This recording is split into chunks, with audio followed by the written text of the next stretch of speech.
Recomeçando. Agora a gente tem o quarto e último palestrante da noite. Vai falar de um tópico bem bacana, que é a inteligência artificial. Ele também está aparecendo pela primeira vez no DFPP, correto? Então estou muito contente. Por favor, venham mais pessoas novas, por favor, palestrar. Então, com o tópico inteligência artificial, o futuro que se faz presente hoje, Felipe Embersisk. Uma salva de palmas para ele.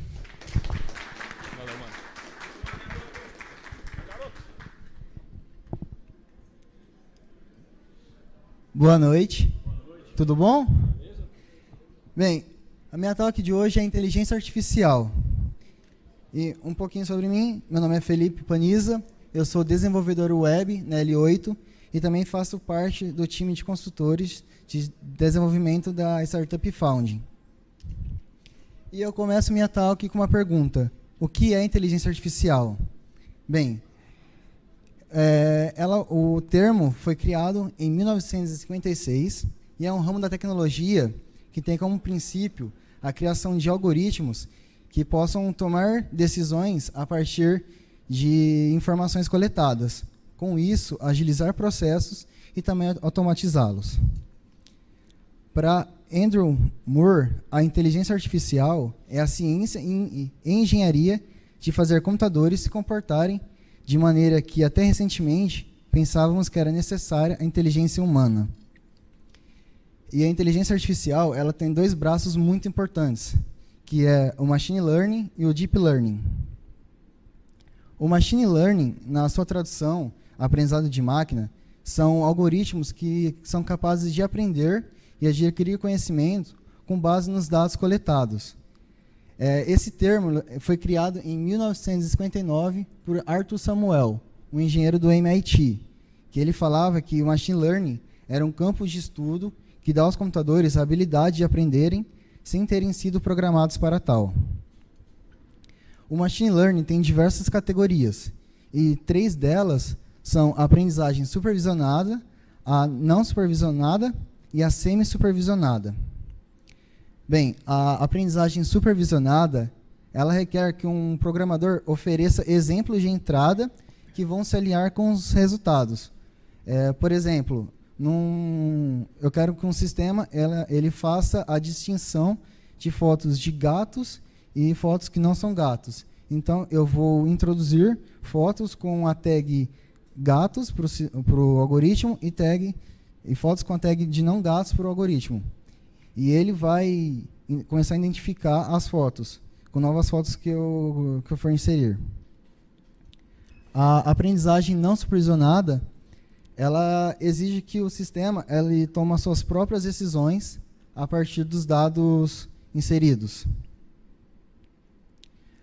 A aprendizagem semi-supervisionada é a combinação da supervisionada com a não supervisionada. E, por exemplo, onde eu vou inserir um conjunto de dados para o algoritmo, mas somente eu vou colocar tags nesses dados, somente em alguns dados. Nos outros, eu vou deixar que o sistema tome suas próprias decisões. Bem, alguns exemplos de machine learning são chatbots, que são aplicações que são capazes de entender a linguagem natural e tomar decisões a partir de uma pergunta ou de uma resposta do usuário. Também ela faz presente nas plataformas adaptativas. O que são essas plataformas? São plataformas que vão se adaptar com o usuário.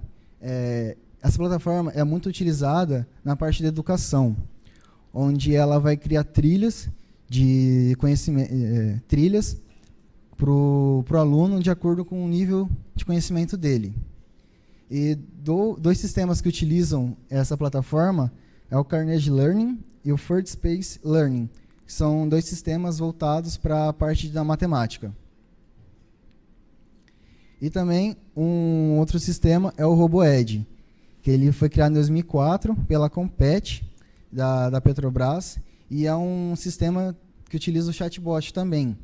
E é um robozinho que ele fala sobre o meio ambiente, a conscientização de energia e as energias derivadas do petróleo.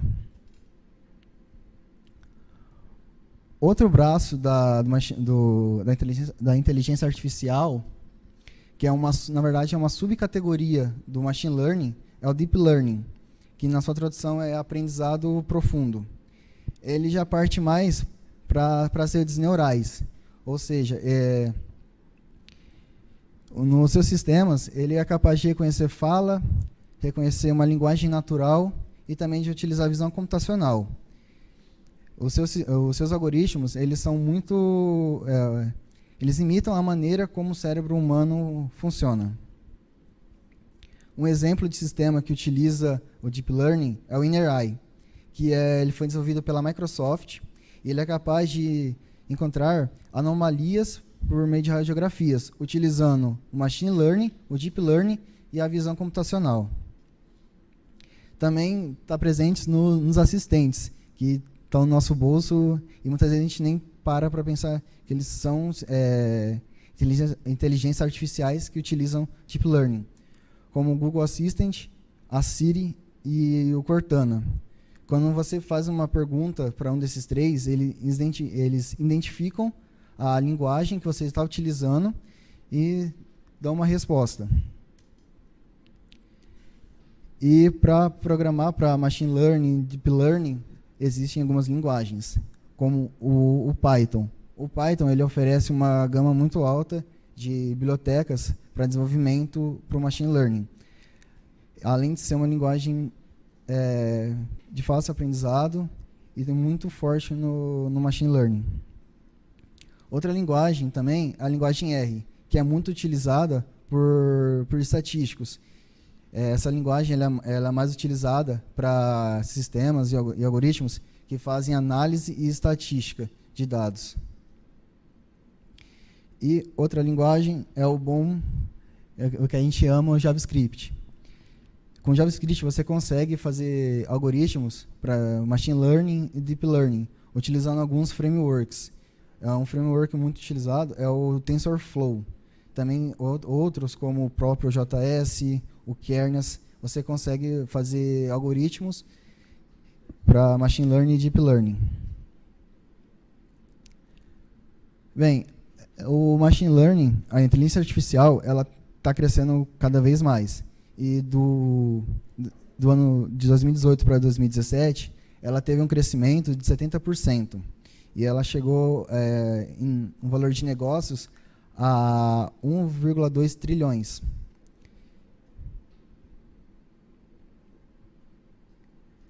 Bem, era isso que eu queria falar para vocês, um pouquinho da introdução à inteligência artificial, o que é sobre Machine Learning e também Deep Learning. Se alguém quiser conhecer mais ou compartilhar conhecimento comigo, eu estou depois aqui no Happy Hour. Muito obrigado.